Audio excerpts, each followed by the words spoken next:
Olá, boa noite. Bem-vindos. Começamos hoje com a dinâmica do trabalho de desminagem, o processo de clarificação de extensões de terra condicionadas por conta das minas. São campos estratégicos para o país na senda do fomento da produção agrícola. No Cunhinga, na província de Bié, testemunhamos o trabalho de uma brigada responsável pela clarificação de vários hectares de terra. Até os 25 anos, a senhora Helena Domingos conseguia ver e fazer as suas atividades diárias. Mas tudo mudou em 1993, quando foi atingida por estilhaços de um projétil durante a Guerra Civil que assolou Angola. Fui chamada para prestar socorro. Então, lá onde aconteceu um projétil que atingiu-me na vista. Atingiu na vista e tinha fraturado também a perna. Na época, as minas terrestres e outros engenhos explosivos foram espalhados pelos campos e pelas aldeias. Muitas pessoas morreram e outras ficaram feridos, como a dona Helena e o senhor Higino Sacolombo. Ele perdeu as duas pernas e, apesar das dificuldades, encara a vida com leveza. Eu ainda não tenho a idade, pronto, e vivíamos em algum lugar para nos deslocar para um ou outro, procurar segurança, e realmente acabei de acionar a mina, que no mesmo momento amputou-me os dois membros inferiores. Eu agora considero como uma pessoa normal, já estou acostumado assim e é a minha realidade. A Alotrust, responsável pela desminagem nas províncias do Huambo, Quando Cubango e Bié, emprega atualmente mais de 1.500 homens e mulheres, com investimentos dos Estados Unidos da América, do governo britânico e do governo angolano. O responsável da Alotrust na província do Bié fala do seu trabalho. Na província do Bié, em particular, onde nos encontramos neste momento, nós temos uma capacidade operacional de cerca de 11 secções manuais, sendo que cada secção é composta por 8 sapadores. Nós estamos a trabalhar precisamente no leste e no norte da província, sendo que 9 secções manuais estão a trabalhar no leste e 2 secções estão a trabalhar no norte. Na nossa província, particularmente, nós encontramos mais engenhos não detonados, não é? Derivados da guerra, como disse, como também encontramos mais minas antipessoais e minas antitanques. Neste preciso momento, as minas que mais estamos a encontrar são as minas de tipo 62 alfa, de fabrico chinês, que foram colocados durante o conflito armado, principalmente na zona leste da província. Percorremos 30 quilômetros para chegar a um dos campos de desminagem no município do Cunhinga. No local, recebemos as instruções da supervisora do campo e da gestora assistente de operações da localidade do Cunhinga. Durante todo o tempo da vossa visita, por favor, não andem independentes e sigam as instruções. E também temos algumas regras. Não deve fumar no campo minado, não correr no campo minado, não lançar nada no campo minado, não tocar qualquer artigo no campo minado. Se ouvir um comando stop ou pare, mantenha-se parado e aguarde por instruções. A província do Bié é a terceira mais minada em todo o território nacional. O governo angolano fez um financiamento de 60 milhões de dólares para a empresa responsável pela desminagem aqui no Bié. Depois de todo o trabalho feito, estas terras são entregues à população para a produção agrícola. E não perca ainda nesta edição novas reações sobre as restrições na circulação de mototaxistas e camionistas em Luanda. Também a autossuficiência alimentar, experiências em conferência internacional.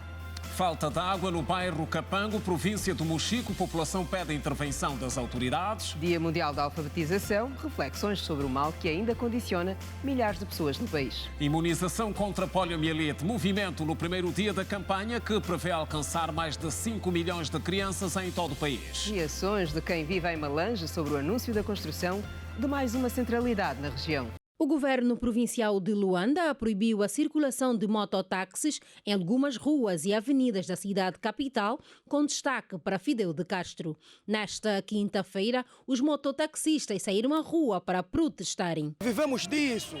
Esse é o nosso ganha-pão diariamente. Eu pago o colégio dos meus filhos com isso. 50% de todos os jovens da cidade de Luanda, todos são desempregados, têm que levar no mototáxi, Sua Excelência. Vamos respeitar, Sua Excelência. Em resposta ao protesto, o governo provincial de Luanda reuniu hoje com os representantes da Associação dos Mototaxistas e a Polícia Nacional a fim de encontrarem soluções que sejam viáveis para os dois lados. A província está muito preocupada com isso e nós queremos reduzir essas mortes. Queremos garantir que os nossos jovens, que maioritariamente exercem essa atividade, segundo os dados que temos, andam à volta dos 17 anos aos 35 anos, que andam numa cifra dos 90% a 95%. Portanto, estes jovens, muitos deles não têm a licença respectiva para exercer a atividade, tanto ou de conduzir ou estar habilitado para conduzir aquele motociclo.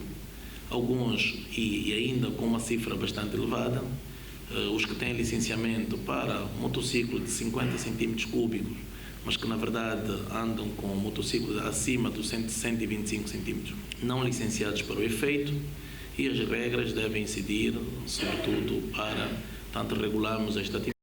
O presidente da Associação dos Mototaxistas traz sugestões de modos a equilibrar a medida imposta pelo governo provincial de Luanda. Uma das propostas era a subdivisão dos nossos motoqueiros em classes. Classe A, classe B e classe C.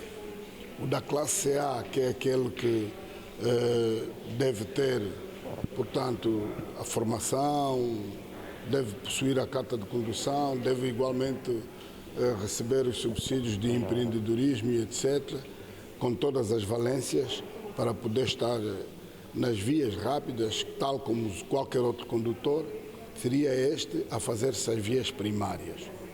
Os outros que tivessem necessidade ainda de passar pela formação, passar pela escola e obter a carta de condução, esses seriam classificados na classe B e sublevados, portanto, às secundárias. Nesta fase, o papel da polícia é ajudar a Associação dos Mototaxistas no que diz respeito à sensibilização e fazer cumprir a lei. Enquanto decorrer o período de sensibilização, a polícia não vai ficar de mãos atadas. Afinal, nós temos obrigações próprias que nos são reservadas no âmbito da nossa atividade diária. Mas elas vão simplesmente cingir-se àquilo que nós podemos designar de transgressão ao Código de Estrada. Apenas isso. Tanto os nossos efetivos estão a ser devidamente instruídos e vamos nos limitar apenas a fazer atuação nesses termos, a infrações ao Código de Estradas. Da província do Mochico chega a preocupação dos moradores do bairro Capango, que apontam dificuldades de acesso à água para o consumo e pedem a intervenção das autoridades. A escassez de água no bairro Capango, no Luanda, deixa agastados os moradores. Tem que ficar na bicha, depois é que vão cartar a água. Aqui a água está muito difícil. Só estamos a depender da perfuração. Senão as torneiras que meteram, as torneiras nunca passou água aqui. Jackson Marcos, responsável da perfuração, manifestou a sua bondade em ajudar estes moradores. Responsável deste quintal, né? Sim. A pior quando nós pensamos fazer aqui a perfuração era concretamente para poder abastecer aviário. Infelizmente não conseguimos sustentar o aviário por falta de outras condições, no caso de rações. Mas agora a vizinhança também precisa de água, uma vez que este bairro não temos água canalizada, então temos feito essa gentileza de dar água, vender água à população que nos rodeia. Nesse preciso momento estamos regozijados, porque estamos a conseguir também ajudar a vizinhança que estão em falta do mesmo líquido precioso. Assinala-se hoje o Dia Mundial da Alfabetização, data instituída pelas Nações Unidas e de reflexão sobre a situação de pessoas que vivem condicionadas pelo analfabetismo. Em Angola ainda são milhares, apesar do esforço que tem sido evidenciado pelas autoridades no sentido de reduzir ao máximo os níveis de analfabetismo. Com 47 anos de existência em Angola, o programa de alfabetização é apontado como um dos elementos que fez diminuir o analfabetismo de 85% para 24% em todo o país. Formadores e responsáveis de associações que apoiam o setor destacam a adesão e as dificuldades. Nesta altura nós temos 30 alfabetizadores. Estamos nos municípios de Icolibengo e Belas. Os principais desafios têm sido algumas salas de aulas nas comunidades na qual não tem uma escola pública. E tem sido algo porque eles constroem algumas escolas do âmbito local. Isto é no relento, é que algumas vezes quando vêm as estações de chuvas não conseguem participar diretamente das aulas em função disso. Este ano podemos, de acordo com o projeto PAT 2, já podemos formar 53 facilitadores que estão todos formados e também já têm as suas turmas. A associação nessa altura desse ano letivo já conseguiu registrar mais de 60 e tal alunos de ensino adulto. Estamos a trabalhar com 68 alfabetizadores e neste momento há dificuldades, podemos registrar em questão também do material didático, né, de apoio aos professores. E outra questão é aquilo que estamos a aguardar, a questão de remuneração, né, dos próprios diretores. Os cerca de 5.500 alfabetizadores a nível nacional pedem melhor remuneração e que haja mais valorização por parte das instituições. Desde 2017, trabalhamos sem nenhum subsídio. Depois de 3 anos, deram-nos os tais subsídios, mas procurem mesmo nos remunerar um bocadinho mais e nos valorizar também mais, porque nós trabalhamos mesmo. Hoje nós acabamos por dar aulas, ficamos mais de 2, 3, 4 anos sem receber aquilo que são os estímulos dos próprios professores. Então, uma das coisas que pedimos é a questão mesmo das remunerações efetiva a tempo para todos os professores. Recebíamos espécie de uns estímulos que era de 10 mil kwanza, isso ainda me lembro. Mas de lá para cá pediu-se a atualização das contas bancárias dos professores e até hoje ainda não vimos nada nas contas dos mesmos professores. E hoje, no ato central, em alusão ao Dia Internacional da Alfabetização, que aconteceu no município do Kazenga, as autoridades governamentais garantiram apoio. Neste momento, o Ministério da Educação não tem dívidas com os facilitadores ou alfabetizadores a nível de todo o país.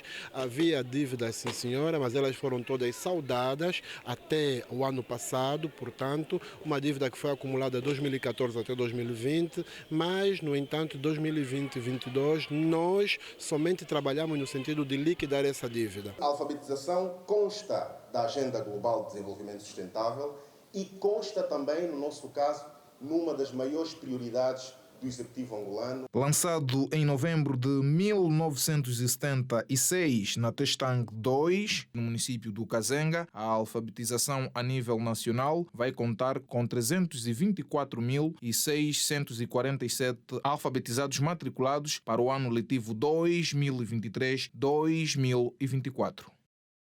E na unidade penitenciária de Viana foi hoje aberto o ano letivo 2023-2024. A cadeia de Viana controla até o momento mais de 4.000 reclusos e a maioria do sexo feminino.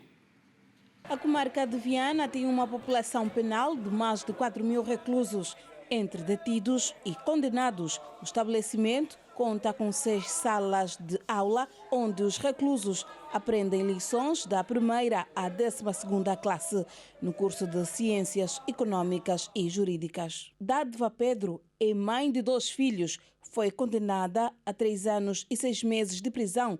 Mesmo privada da liberdade, mostra-se entusiasmada com a formação em Direito. Eu espero que possa um dia defender alguém que está a precisar, porque eu pretendo ser uma advogada. Quando eu sair, tenho que ser advogada, porque sei que vou dar o meu contributo. A história é diferente, mas o desejo é o mesmo. A formação, que para os 2 reclusos que não queriam ser identificados, pode ser uma das importantes formas de se dar seguimento à vida quando estiverem em liberdade. Precisamos dos cadernos, precisamos dos livros, das esferográficas, muito me dedicar mais ainda também. Quero sair a segunda vez no quadro de honra. E muitos de nós reclusos que estamos aqui só chegamos a cometer certos crimes porque não temos conhecimento de que aquele ato ou outro é proibido. E quando chegamos aqui aprendemos muita coisa sobre o Código Penal, sobre as leis e acabamos por estar com uma visão diferente de antes. Uma das retribuições que eu posso fazer é lecionando aquilo que o Estado me deu, que é a capacitação científica. E hoje eu consigo perceber que um homem sem Deus não é uma pessoa segura na sociedade. O inspetor provincial do Serviço Penitenciário de Luanda disse, neste ano letivo, 19 profissionais do Ministério da Educação vão ministrar as aulas. Na abertura do ano letivo estamos a falar acima de 1000 alunos, onde comportam reclusos e temos 2 turnos, de manhã e de tarde. Penso que é o suficiente. O processo de reabilitação abrange também a formação profissional. Isso aqui é alfaiataria, carpintaria, marcenaria e outros que dentro do sistema E para aqueles que, se calhar, com alguma dificuldade académica e que aprendam algo que possa servir para o seu meio de subsistência, acredito que seja. O que nós esperamos dos reclusos é que saiam daqui reabilitados e que possam ter uma conduta adequada de um cidadão junto da sociedade. Felipe Pereira, que agora vai estudar a 9ª classe, foi condenado a 12 anos de prisão fora das 4 paredes da comarca de Viana, cantava Kuduro. Agora, privado da liberdade, ele sente saudade dos tempos antigos. Eu deixei de estudar por causa de apoios financeiros. Encontrei uma oportunidade.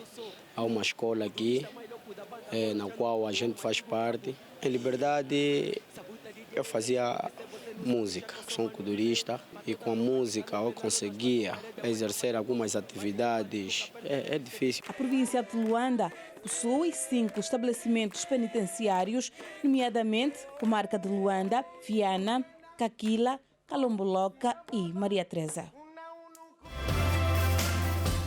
Malanje, a boa notícia que a população celebra. Em destaque.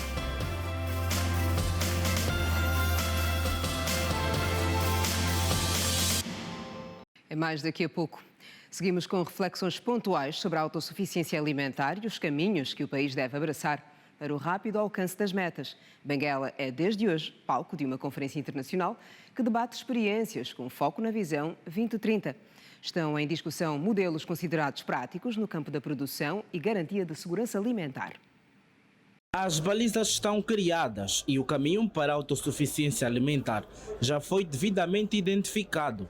Passa pela promoção e valorização do que é produzido no país. O Grupo Carrinho, por exemplo, pretende tornar as suas 17 fábricas autossuficientes nos próximos 7 anos. Nós preocupamos-nos em tornarmos as nossas indústrias autossuficientes.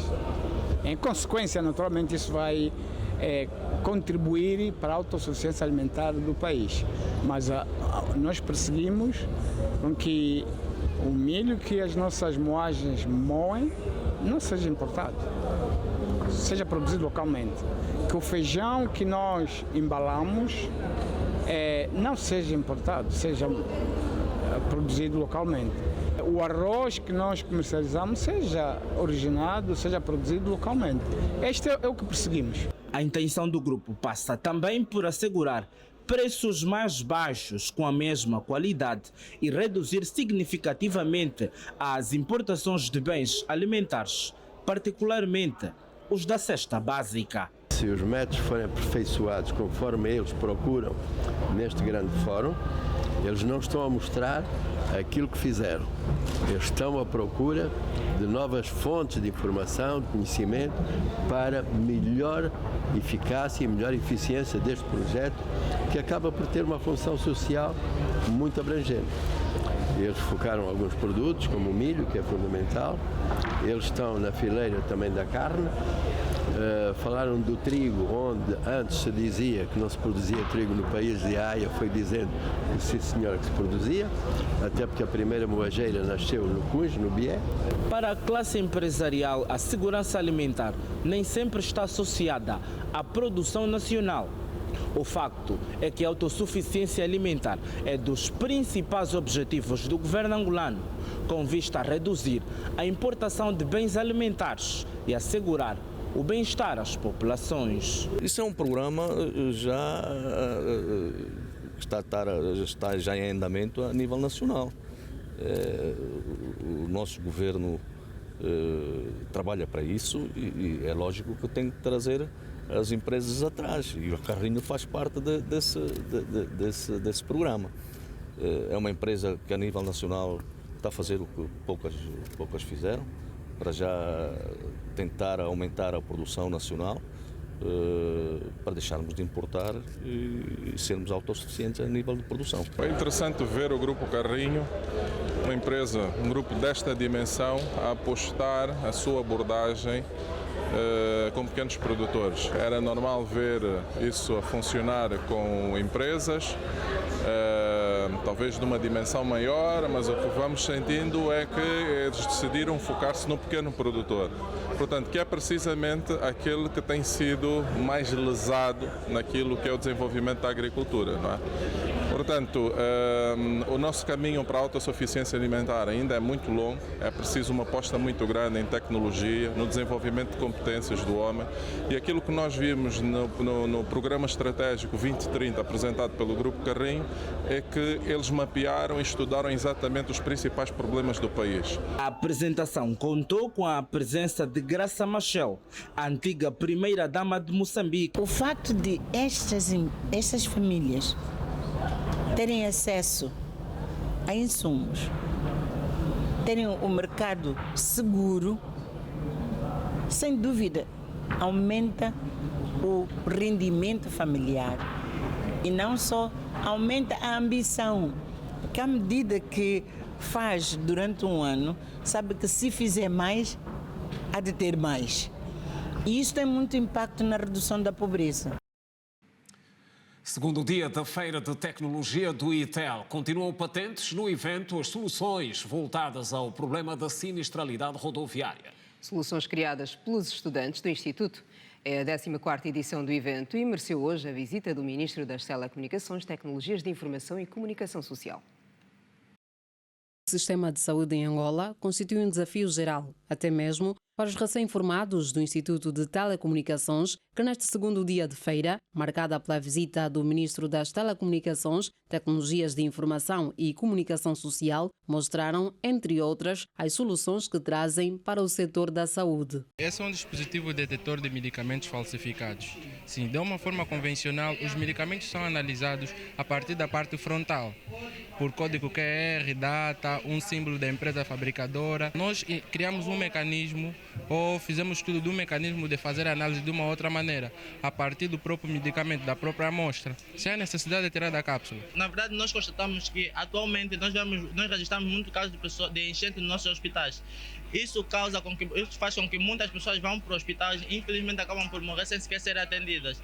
Então nós desenvolvemos um dispositivo que permite às pessoas fazerem um diagnóstico médico tanto em qualquer lugar. Nós decidimos desenvolver esse projeto que de alguma forma vai permitir que as pessoas já diagnosticadas com hipertensão ou doenças respiratórias crônicas possam ter um monitoramento regular e contínuo desses dados a partir das suas casas. Por exemplo, se alguém for atropelado, for encaminhado a um hospital, ninguém sabe quem é essa pessoa, como podemos contactar os seus familiares. Com o nosso projeto, depois de meter a sua impressão digital, conseguimos ter as suas informações pessoais e também o seu histórico médico. O titular da pasta das telecomunicações exortou ao empresariado local a apoiar os mais diversos projetos tecnológicos apresentados na feira. Porque entendo que esses projetos que acabou de citar são projetos execuíveis, São projetos que já podem ir para a fase experimental, saírem do laboratório onde se encontram hoje e irem para a fase experimental, para poder então depois dar acesso à fase de produção, à fase de comercialização e ele então estar ao serviço da nossa sociedade. Aos rapazes e raparigas, Mário Oliveira deixou recomendações específicas. O senhor ministro, inclusive, gostou do projeto. Ele nos aconselhou a melhorar no quesito de análise, no que concerne à pressão. Em vez de colocarmos a mão para ter outro mecanismo, um trecho aí que pega o medicamento em vez de ser a mão. E disse que nós devemos encaminhar um projeto para o Ministério da Saúde. Amanhã será o último dia dos 3 reservados para a realização da Feira Tecnológica do ITEL. O dia da manhã será marcado pela atribuição de prémios à melhor startup apresentada aqui. Dentre os prémios destacam-se a atribuição de equipamentos eletrônicos, a mentoria, como também a atribuição de cursos profissionais. Bom, nós na verdade temos 4 categorias de premiação. Nós temos 3 cursos e, portanto, vamos premiar um projeto de cada curso e vai ter também um projeto que estamos a referir como projeto inovação da feira, ou seja, o Prémio Inovação da FIT-ITEL 2023. A Feira Tecnológica do ITEL decorre sob o lema A Inovação Tecnológica ao Serviço da Segurança Rodoviária. Reações que chegam da província de Malange, onde a população reage com satisfação ao anúncio da construção de mais uma centralidade. São mais de 2.000 habitações que serão colocadas à disposição da população. O Presidente da República deixou garantias de que o início da construção está para breve. Esta é a futura centralidade do bairro Carreira de Tiro. As obras de construção começaram em 2018. Entretanto, a conclusão do projeto ainda não aconteceu. Questionado sobre a centralidade, o Presidente da República disse ter recebido garantias de que até o princípio do próximo ano os malanginos vão poder começar a habitar naquelas residências. As obras estão na sua fase final. É esta a informação que recebemos agora na reunião com o Governo da província. Pelo que entendemos, isso para a província deixou de ser uma preocupação. O que é preocupação é saber quando é que vão começar as obras da verdadeira centralidade. E com relação a isso eu já respondi, portanto, a tal de 2.500 fogos. O titular do Poder Executivo anunciou igualmente a construção de outro projeto habitacional que deverá contar com mais de 2.000 habitações. A província ganha ou vai ganhar também uma nova centralidade com 2.500 fogos. Portanto, hoje temos concluídas ou quase concluídas um certo número de habitações, um número muito pequeno. Então, apostamos em construir essa centralidade com 2.500 habitações. A juventude de Malange não tardou em reagir ao anúncio do chefe de Estado angolano. Para a Rede Girassol, os jovens dizem que aplaudem a iniciativa do governo central. Claro, como todos os jovens, não é? Penso que é para isso que grande parte de nós trabalha, né? Primeiramente para conseguir realizar o sonho da casa própria. Eu penso que é uma medida que se apresenta como sendo positiva, né? Agora fizemos fé que os métodos para que os jovens possam ter a possibilidade de ter essas casas sejam fáceis, né? De fácil acesso. Para nós é uma valia, não é um projeto positivo, até porque a juventude malangina, no geral, tem esperado por este momento. No entanto, o sonho de qualquer um jovem é de ter a casa própria, não é? Participando, ou então também ter uma casa naquilo que é os projetos do governo central. Malange é uma província com algum problema em termos da habitação, e essa preocupação do setor social que o camarada presidente apresenta em relação ao aumento da habitação, sobretudo para nós jovens, é uma grande satisfação. Está de aniversário a TAG Linhas Aéreas de Angola. A Companhia Nacional comemora 85 anos e com grandes desafios face aos tempos atuais. Destaque para a melhoria dos serviços e rentabilização da empresa.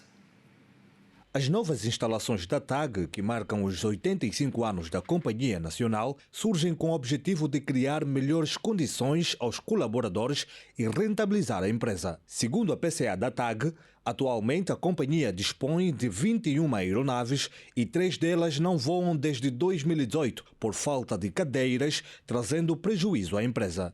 777 que já estavam no chão desde 2018. Já se encontravam parados desde 2018. E esses 3 777 que estavam no chão porque não estavam aeronavegáveis. E, aliás, continuam neste momento no chão. Os tais 777 continuam parados porque não há cadeiras, não há os interiores, alguns até já foram descontinuados. E portanto, não há como nós irmos buscar interiores para pôr naqueles aviões. Ana Major afirma que a frota de 3 aviões adquiridos pela TAG na altura ainda funcionaram para transporte de cargas, mas até hoje continuam parados por falta de autorização da ANAC. O que nós fizemos foi, na altura, trabalhar com a ANAC e pedir a autorização para nós usarmos esses aviões para fazer aquilo que se chama o cargo light. E, portanto, durante algum tempo, com esses aviões e com alguns outros que tinham alguns problemas similares, nós operamos com cargo light, enquanto a ANAC nos permitiu fazê-lo. A TAG pretendia adquirir 3 aeronaves do modelo 737 para este ano. Porém, devido a atrasos, estes aviões só devem chegar no próximo ano, que, segundo a PCA, será uma mais-valia, tendo em conta o funcionamento do novo aeroporto. Só vamos alugar porque temos a certeza que vamos conseguir rentabilizar, porque estamos atrás de um tráfego e de uma procura ou de uma demanda que nós não estamos a conseguir responder, porque senão não íamos atrás do aluguer. E neste momento não podemos esperar até o próximo ano, quando chegarem os 220, porque até lá podemos perder uma fatia de mercado que é muito importante para Angola. O antigo edifício de 11 andares, onde funcionavam as instalações da TAG, era arrendado e, para a renovação do contrato, cada andar custava cerca de $1 milhão, o que, para o ministro dos Transportes, tal sacrifício não compensava. Era um edifício arrendado, já em condições muito precárias de funcionamento e até algum risco para os colaboradores da TAG, para além de dificultar todo o conjunto dos processos de reestruturação e modernização que se pretendem introduzir. O Conselho de Administração da TAG garantiu que, de momento, fazer parte da Star Alliance não é prioridade, mostrando que a sua estratégia é alcançar metas a curto e médio prazos. Véspera do 11 de setembro nos Estados Unidos. Em destaque.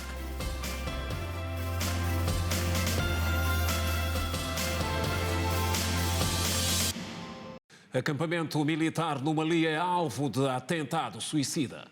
O resumo da atualidade internacional acontece agora com Edna Firmino, que está de volta e traz este e outros assuntos em desenvolvimento. Edna, boa noite, bem-vinda. Obrigada, boa noite, Kina e Simeão. Ora, boa noite.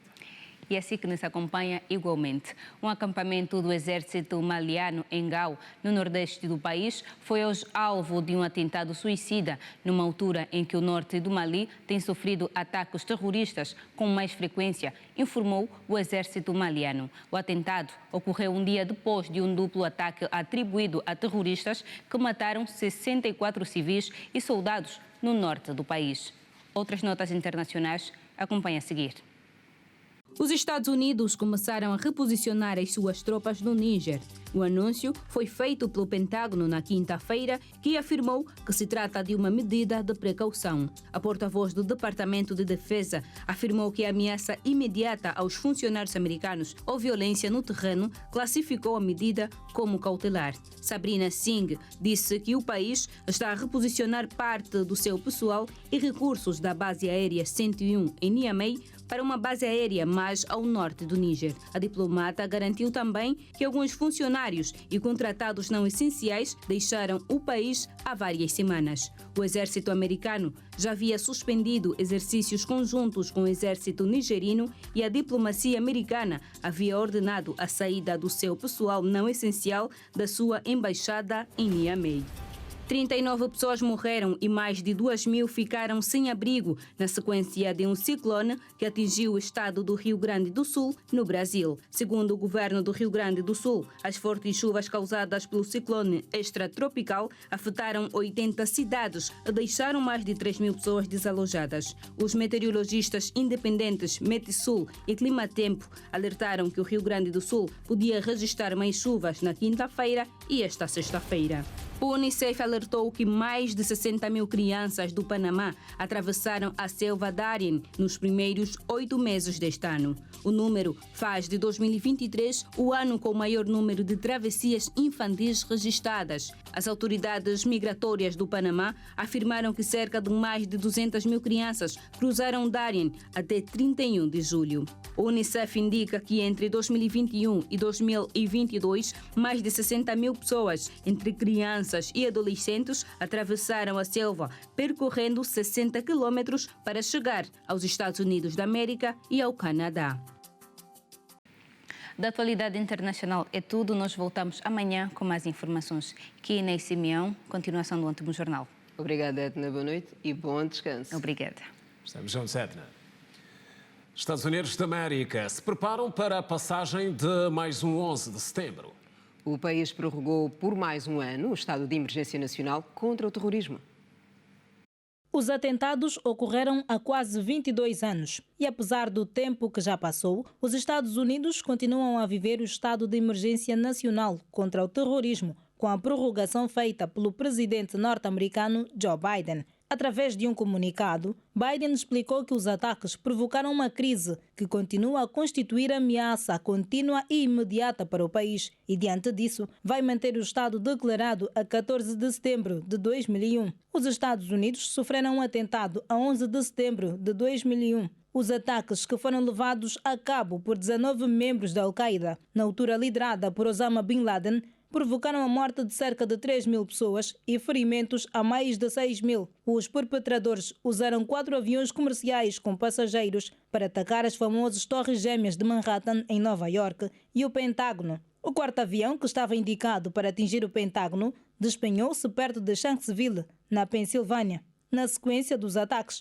os Estados Unidos invadiram o Afeganistão em busca de Osama Bin Laden. O autossustento, lutas diárias e a esperança que supera qualquer obstáculo. Eu tenho orgulho de vender esse tipo de negócio para sustentar minha casa, para ajudar meu marido. O mérito de quem vence pelo trabalho na via. Não pago renda e consegui meter meu filho na escola. Consegui comprar um plasma, uma estante. Pago, eu consigo ajudar em casa, consigo comprar minha roupa. Reportagem da semana. E hoje, no Girassol Jornal, a vice-presidente do MPLA trabalhou hoje na província da Lunda Sul. Na comuna de Monaquimbundo, Luísa Damião constatou as obras de reparação de um troço de cerca de 81 km de estrada, na ligação entre Saurimo e Luanda. Está na fase final a reabilitação da Estrada Nacional 230, que vai ligar Saurimo às províncias de Malange e Luanda. Dividida por lotes, nesta em particular, que é o 9, a sua execução física está em 90%, com uma espessura do tapete asfáltico na ordem dos 10%. Com relação ao lote 9, nós estamos agora com 90% de execução física dos seus trabalhos, né? Tudo que é trabalho que correspondia para ser executado foram aqui executados. Estamos a falar da primeira camada bituminosa, o binder, que tem uma espessura de 6 centímetros. Nós prevemos ainda, dentro de curto espaço de tempo, mais 2 meses, né, podemos aqui entregar aqui com relação a esses trabalhos. Anteriormente, este meio de ligação interprovincial, que teve uma desmatação de perto de 80%, quem por aqui transitava fazia dias de estradas. David e Ferraz são 2 jovens que dizem sentir-se orgulhosos por fazerem parte desta obra que tem ajudado a sustentar as suas famílias. Para nós que estamos aqui na região, será mais louvável porque entrará mais produtos entrar mais combustíveis, coisas para acessar a vida econômica das pessoas. Estou satisfeito, sim, por conseguir, porque já dá para sustentar um bocado da vida do que você precisa. Sentimento com orgulho acima da média, dar o meu contributo no desenvolvimento do país. Antigamente fazia dias daqui a Luanda, agora já não. Faz-se 24 horas, quer dizer que já manda melhoria. A obra da Estrada Nacional 230 mereceu uma visita de constatação da vice-presidente do MPLA, que posteriormente deslocou-se até a centralidade de Saurimo. Aqui, Luísa Damião foi informada sobre o estado de evolução das obras. Que nós estamos quase a concluir a empreitada, estamos a cerca de 15%, pensamos terminar a obra em outubro, que estamos muito empenhados nisso, de fazer uma obra com qualidade, uma obra digna, que está à vista de toda a gente.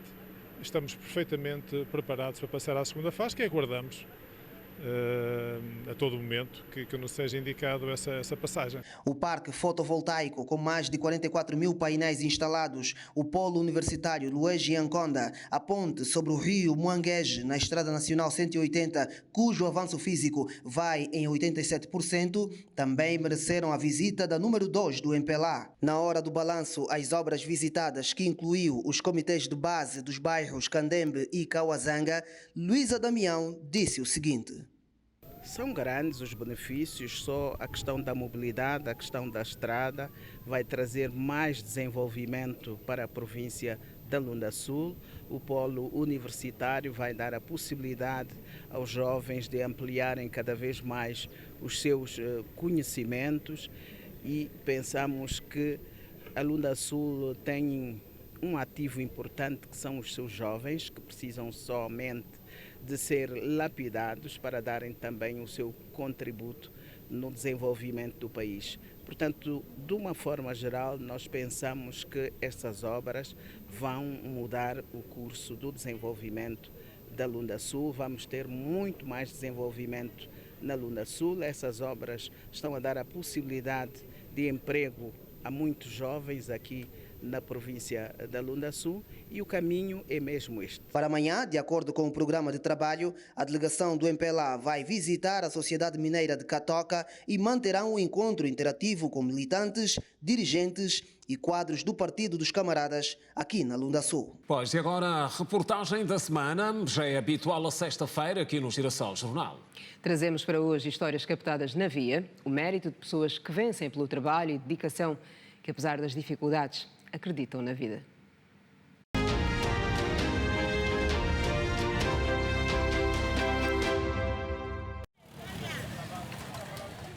Se contássemos por fotografias, teríamos a zungueira, a peixeira,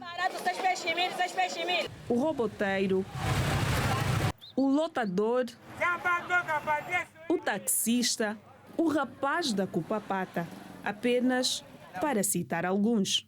São tantas as oportunidades que se criam nas ruas e bairros da capital do país. A minha mãe vive no bairro dos Pescadores. Eu vivo na Vidro, em Cacoaco. Então, as minhas irmãs estudam lá no meu bairro, então eles ficam comigo. Sim, nesse dia eu sempre ajudo a comprar comida em casa. Praticamente, eles como estão no estado, eles estão precisando de um caderno, alguns apoiam a escolar, sempre presto, lhe dou.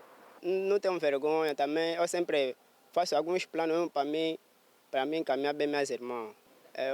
Esse é um dia ser um empresário bem-sucedido. É minha luta. Há quem ganha a vida sob rodas e há quem tenha nos pés calejados a fonte e a força para pôr comida na mesa.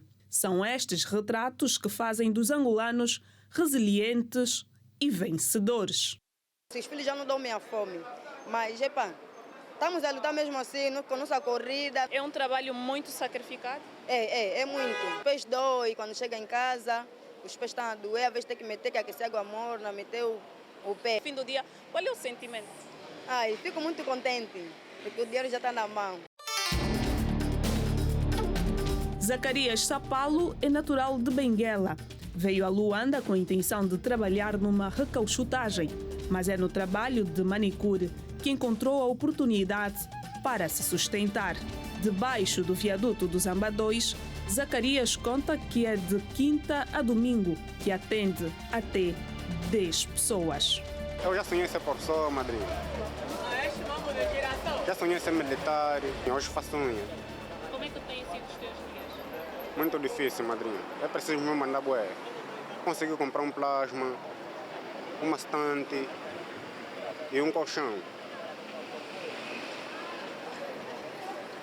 Mas também já tenho minha casa aqui, pago renda e a Vivo mora sozinho. Em sacos de plástico, nos carrinhos de mão, nos cangulos e até nas bacias, a Zunga nos mercados de Luanda alimenta famílias e garante o futuro para as próximas gerações. Lúcia Marcos Kisanga é peixeira há 25 anos. Ela conta que já conseguiu construir uma casa e o que ganha, apesar de não ser muito, dá para formar os 7 filhos. O mais difícil é acordar 5 horas para vir comprar o peixe. Se você não acordar 5 horas para vir comprar o peixe, encontra que já não tem peixe. Eu já estou minha casa própria, não pago renda e consegui meter meu filho na escola. Todos estão nas escolas. Apesar das dificuldades, para a peixeira do Marçal, desistir é uma palavra que não existe. Sou deficiente das pernas, por causa do peixe onde eu fiquei deficiente. Mesmo com meus ferros na mão, ferro no pé, acordava sempre 5 horas para a minha vida de comer meus filhos. Nunca vou desistir. Não nego isso. Encontramos na via de serviço da Samba a Eva Francisco. Ela vende pincho. Não é fácil equilibrar as grelhas e os outros utensílios. Ela até já perdeu a conta de quantas vezes queimou-se para ajudar a equilibrar as contas de casa. É muita dureza mesmo. E também quando nós estamos a grelhar, tem que ter muito cuidado. Também não é fácil ficar um minuto, assim, 5 minutos, ficar no fogo para sustentar minha casa, para ajudar meu marido e pela filha também que eu tenho. Faço esse sacrifício. Em 2022, 2.688 pessoas conseguiram emprego através de concursos de ingresso à administração pública. Entretanto, a via tem sido a solução imediata para quem não conseguiu ingressar e procura por um posto de trabalho.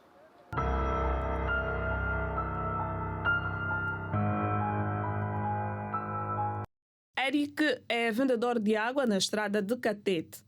Na via não tem vergonha do seu trabalho. Pelo contrário, Eric é o orgulho da sua família. Na minha casa nós só matabechávamos, temos que esperar o jantar. Agora, quando eu consigo ajudar em casa, consigo comprar minha roupa, coisas que eu necessito. Se ele tiver 500 kwanza, me fala para me dar social. Se eu falo, vou tirar onde, se você próprio que me dá 100. Vou tirar assim aonde, quando vai para vender, só meu coisa d'água. Mas ele vai sempre bem abaixo, porque ele aguenta-me com a casa. Há de tudo pelas artérias da cidade e muitas vezes não importa o bairro. Os cenários não mudam. Pessoas no sobe e desce, com produtos ou anúncios.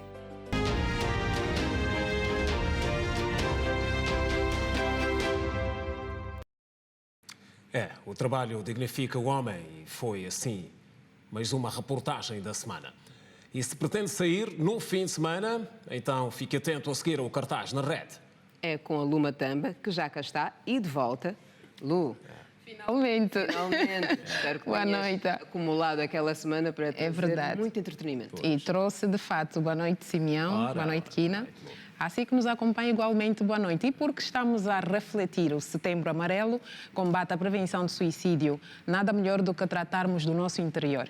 E a arte tem feito seu papel.